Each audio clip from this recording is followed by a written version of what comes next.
Upping Your Blues Game, Part 7. So, uh, today's Upping Your Blues Game, a little bit of work, but it's sort of based on the last one. So, considering that, it might not be a lot of work, but it sort of is. Okay. So, remember, we're just trying to come up with ideas that helps us break away from just randomly playing the blues scale. There's a time and place for that too, but we want to learn some blues motifs, right? So remember, in the last one, we went like this.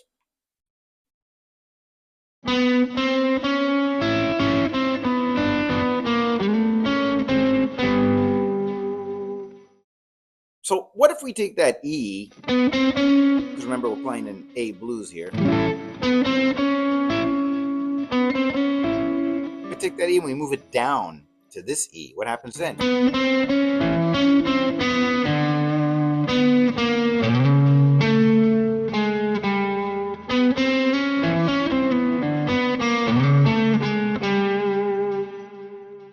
It's nice. Now when we go to the, we can also do it up here too.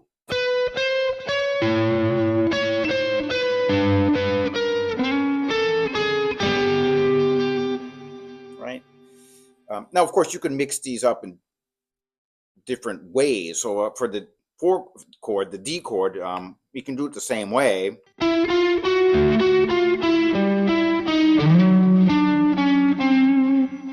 But for me, it seems like it's easier just to move down on that set of strings.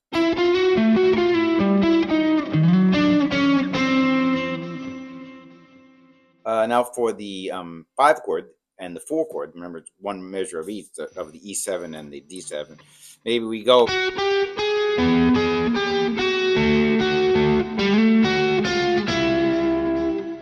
And if you want to keep going on to the turnaround,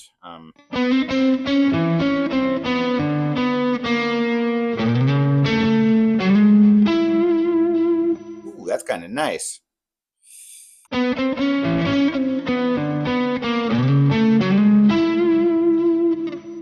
I like that. So why don't we try that with the track, okay?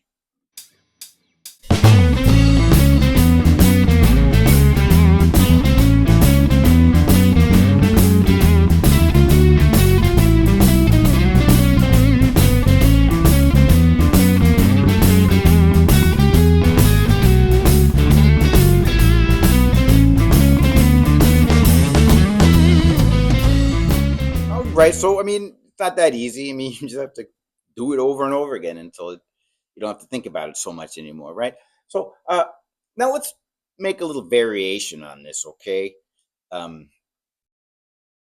Why not? So instead of going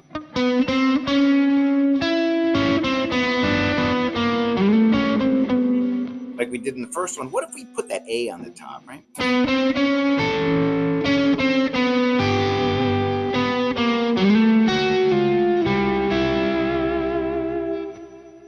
So this is a good sound. You have to ask yourself sometimes, why does it work? Because look, third, root,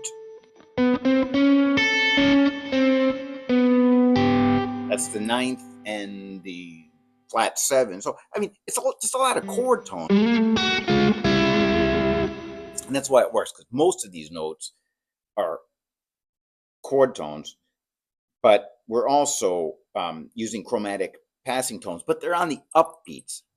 So remember, if there's any rule for chromaticism, it's just that if they're on the upbeats, it doesn't bother you. You actually kind of like it, right? So you have to be careful with chromaticism on the downbeats a little bit, just a little bit. There's ways that you can make it work too.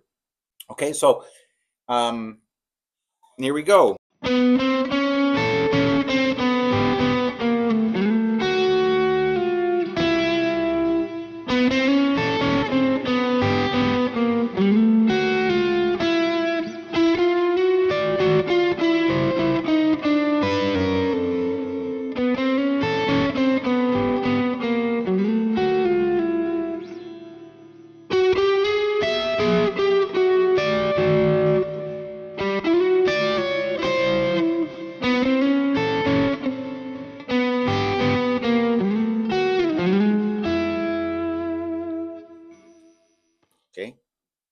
So let's give that a try.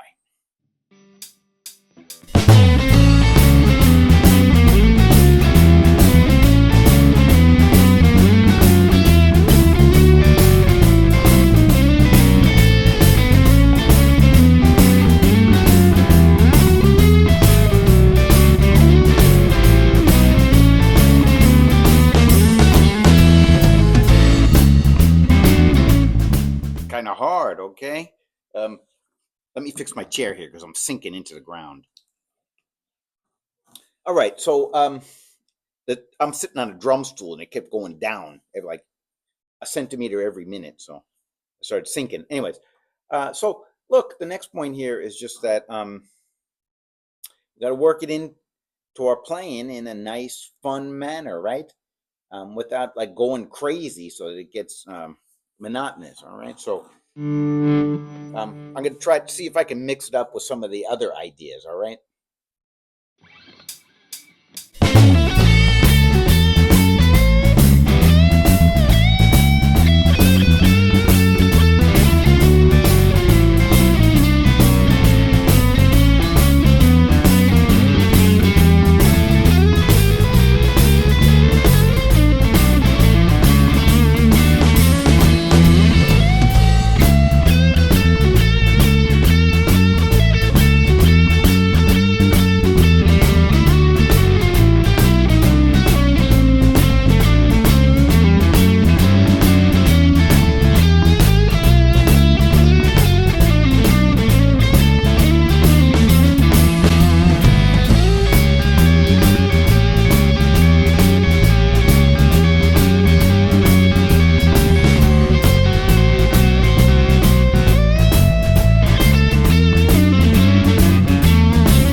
Right. So kind of a lot, right? But I mean, I had a gig last night. I was drinking beer and playing blues, and even with a couple beers in me, it came up pretty effortlessly. So it's just a matter of repeating a lot. If you don't repeat it enough, what happens is it just sort of stops coming out in your playing or just doesn't come out at all. So the point is that you repeat it to the point that it's just second nature, right? And like I said, it takes a little bit of work, but you can do it. If you need the PDF, you can get it on Patreon. The PDF has a notation in it, and that's sort of is it's easier to learn it that way because you don't have to keep looking and stopping the video and looking at the notation, right? So get that if you want to, and by becoming a Patreon member, it really helps out. It allows me to invest more in the technology aspect of putting these videos together. Okay, so if you want that, go get it. All right, so have a nice day. I'll see you in the next one.